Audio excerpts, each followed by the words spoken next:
माननीय गृह मंत्री जी।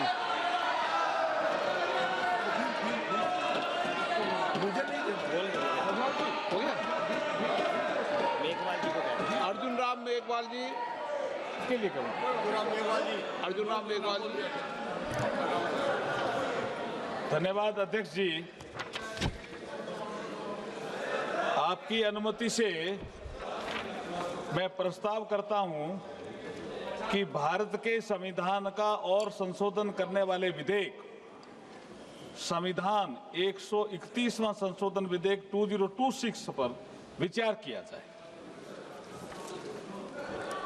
माननीय सदस्यगण, इससे पहले कि मैं विधेयक को विचार किए जाने का प्रस्ताव सभा के मतदान के लिए रखूं, मैं सभा को सूचित करना चाहता हूं कि संविधान संशोधन विधेयक होने के कारण इस पर मतदान मत विभाजन द्वारा होगा। लॉबियां खाली कर दी जाए।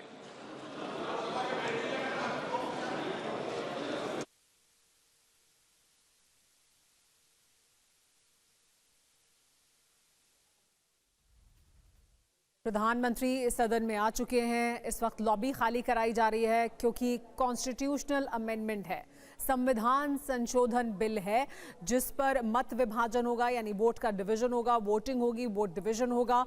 और क्योंकि 2/3 बहुमत चाहिए, इस वजह से इस वक्त पहले लॉबी खाली कराई जा रही है, उसके बाद मतदान होगा और मतदान जो मत पड़ेंगे उसका वोट डिवीजन भी मांगा जाएगा, यानी सिर्फ हाँ या ना से मतदान नहीं होगा क्योंकि ये कॉन्स्टिट्यूशनल अमेंडमेंट है, संविधान संशोधन विधेयक है, बिल है। इस वजह से वोटिंग की प्रक्रिया अब शुरू हो गई है। प्रधानमंत्री नरेंद्र मोदी भी जैसे ही गृह मंत्री अमित शाह ने अपनी भाषण को पूरा किया, अपनी बात पूरी की, उन्होंने प्रधानमंत्री नरेंद्र मोदी भी सदन में आ चुके हैं क्योंकि अब वोटिंग होगी उन तीनों बिलों पर, एक एक कर उन तीनों बिलों पर जो रखे गए हैं चर्चा के लिए सामने।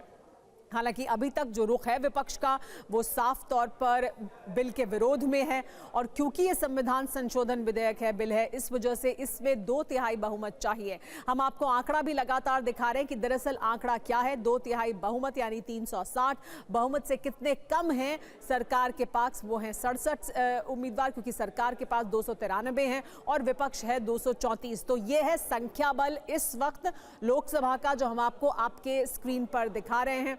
हमारे साथ मेहमान भी जुड़ गए हैं, उनसे भी हम बात करेंगे क्योंकि देखिए ये जो आज चर्चा हुई है इसमें बहुत से बिंदु हैं, बहुत सी बातें हैं जो कही गई हैं। महिला आरक्षण से जुड़े ये तीनों बिल। हमारे साथ वरिष्ठ पत्रकार अजीत द्विवेदी जी जुड़े हुए हैं, उनसे बात करते हैं इसके बारे में। अजीत जी, देखिए ये जो संख्या बल है इस वक्त वो हम दिखा रहे हैं। कॉन्स्टिट्यूशनल अमेंडमेंट है, 2/3 बहुमत चाहिए, 360 और उतना है नहीं सरकार के पास, 67 कम है। विपक्ष का रुख भी साफ है, यानी क्या हम ये कह सकते हैं कि स्थिति पूरी तरह से पहले से ही बहुत साफ थी, लेकिन यहाँ पर अपनी बात रखी गई है। जो संदेश है वो बाहर जनता के लिए ज्यादा बड़ा संदेश है, महिलाओं के लिए और बाकी तमाम लोगों के लिए। देखिए, सरकार की तरफ से जो ये बिल आया है, 131वां संशोधन विधेयक जो आया है, वो पूरी तरह से यही कसरत है, यही कवायद है कि लोगों तक एक मैसेज पहुंचे, महिलाओं तक एक मैसेज पहुंचे कि सरकार उनके लिए आरक्षण की व्यवस्था करना चाह रही है और अपोजिशन उसको नहीं होने दे रहा है। क्योंकि एक नारी शक्ति वंदन कानून ऑलरेडी लागू है, कल ही सरकार ने उसको नोटिफाई किया, भले वो बिल पास हुआ था सितंबर 2023 में, तो वो लागू है ऑलरेडी कि उस जनगणना होगी, परिसीमन होगा और उसके बाद महिलाओं के लिए 33% आरक्षण दिया जाएगा। ये जो विधेयक आया संविधान संशोधन का, इसका सिर्फ मकसद एक नैरेटिव बनाना है, क्योंकि सरकार किसी भी पॉइंट पर इस भ्रम में नहीं थी कि वो बिल पास करा लेगी 2/3 बहुमत जुटा करके। सरकार को नंबर्स पहले से पता है और सरकार को यह भी पता है कि अपोजिशन में इस मामले पर कोई फूट नहीं होने जा रही है, कोई क्रॉस वोटिंग नहीं होने जा रही है, कोई एब्सटेन नहीं करने जा रहा है, क्योंकि इसमें परिसीमन का भी मामला जुड़ा हुआ है, महिला आरक्षण तो है ही, और सारी पार्टियों के अपने अपने एजेंडे हैं। हम लोगों ने देखा अखिलेश यादव जो समाजवादी पार्टी के नेता है, उनका एक एजेंडा है ओबीसी का आरक्षण के भीतर आरक्षण करो। ये पुराने तो समय से यानी जितनी जो बार आज हम जो सुन जो रहे थे, स्थितियां हैं वो पहले से साफ थी, रुख पहले साफ से थी, मालूम थे और वो बदल भी नहीं रहे हैं, ये भी मालूम था, संख्या बल भी मालूम था। तो संदेश ज्यादा बड़ा मकसद है और वो संदेश किस तरह से जा रहा है महिला वोटरों में, महिला जो आबादी है देश की उसमें और बाकी आबादी में, ये समझते हैं। हमारे साथ राजगोपालन जी भी जुड़ गए। राजगोपालन जी, जब संख्या बल भी मालूम है, रुख भी मालूम है और वो रुख बदल भी नहीं रहा है, ये स्थिति भी साफ है, तो क्या दरअसल संदेश ज्यादा बड़ा मकसद था? ये जो हम देख रहे हैं, ये जो पूरी एक्सरसाइज है 2 दिन की, ये दरअसल देश की महिला वोटरों को संदेश देने की कोशिश थी क्या सरकार की? ज्यादा बड़ी कोशिश ये है कि देखिए हम चाहते हैं, हम आपके हितैषी हैं, प्रधानमंत्री नरेंद्र मोदी इसको लेकर गंभीर हैं, और क्या वो मैसेज चला गया है? फिर क्या उसका फायदा होगा क्या, भले ही बिल पास होना हो? गृह मंत्री साहब अमित शाह साहब को भाषण को बाद एनडीए मीटिंग रखा है थोड़ी देर में, उसको मुझे लगता है अड़े हाथ में लेंगे, कांग्रेस को दरकिनारे करेंगे। आने वाले दिन में नरेंद्र मोदी साहब वेस्ट बंगाल हो, तमिलनाडु हो, चुनाव में इसको मुद्दा बनाएंगे। बट सरकार को पता था हम गिर जाएंगे, हार जाएंगे करके।